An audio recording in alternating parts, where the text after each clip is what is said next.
Good morning, everyone. Praise the Lord. So let's go ahead. In today's reading is taken from Luke 14, and in this reading, we get to learn two beautiful things. First is that we are always being watched. We, as religious people, as who's trying to bring souls to the Lord, we are always being watched. Okay. Second thing is that we need to be more human than religious. Yes, we are very much spiritual in what we do and what we talk and what we believe and go about, but we need to have and live that humanity that God has given to us. God has made us humans to live on this earth as humans, and we need to remember that. Over here it says that on Sabbath Jesus has gone to eat a meal in the house of a leading Pharisee, and he was carefully watched. Very important. If you're listening to this video, of course you want to learn about God. You are actually inclined to know Him more.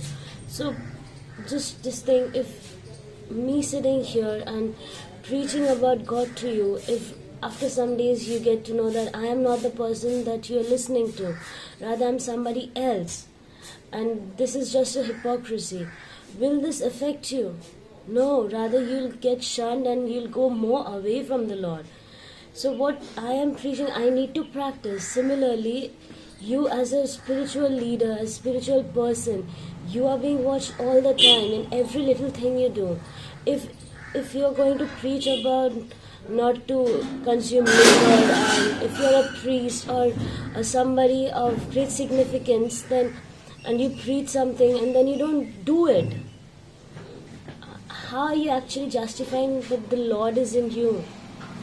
I remember this incident when I went to this church and there was this retreat and all, and there was this exposition of the Eucharist in the chapel, and while the retreat was going on in some other place, I went to the chapel just to pray for a little time. I saw there was this lady, she was kneeling down, not exactly kneeling down but half kneeling down, and she was chanting the rosary.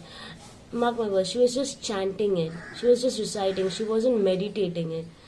That very instance, I could realize that what she's doing is just for a show.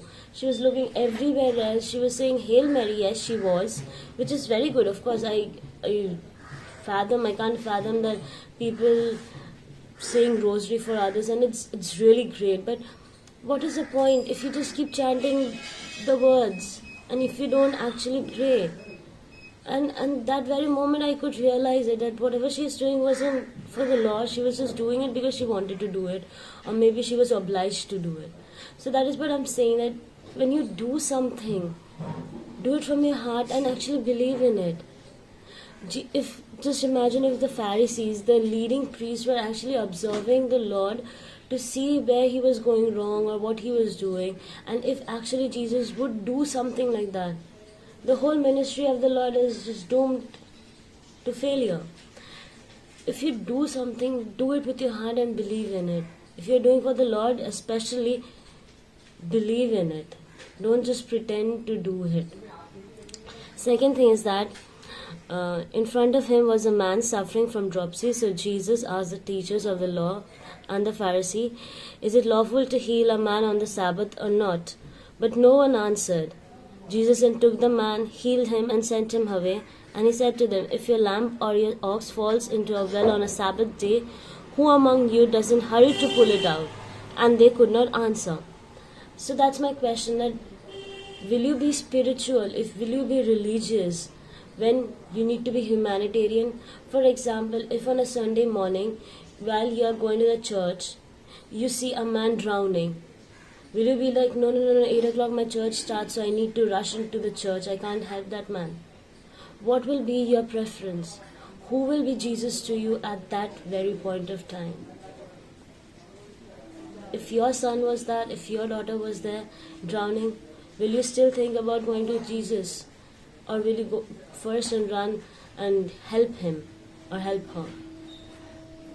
Ask this question today. Ponder on this thing, that if there is Jesus in one hand and if there is saving your daughter and son in one hand, of course I would choose Jesus, but first I'll help him. Because at the end of the day I will be with Jesus, that is for sure. Heaven is there to welcome me only, but I need to save my friends. I need to bring them along with me. What fun would it be if I go to heaven all alone and see my son and daughter over there burning in hell? There's no point, right? When I go there, I want them to come along with me. I want to enjoy heaven with them as well. Yeah, maybe I won't recognize them and all. That's there. But I want them to. I don't want heaven just for myself. So that's what I'm trying to say.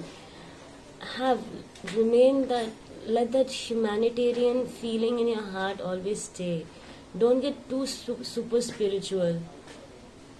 I love Jesus and I want to be in Him and I want to live in Him. Fine, cool, great. But see, you have a family, you have your responsibilities. This video, this passage, this sermon of today is especially for the people who are in the Lord already. You are in the Lord, you are spiritually growing, you are angels actually on earth. But don't forget that you have a flesh, you have that human touch in you, which is far greater than any angel can do. I hope you learned today something from this passage. Thank you and God bless.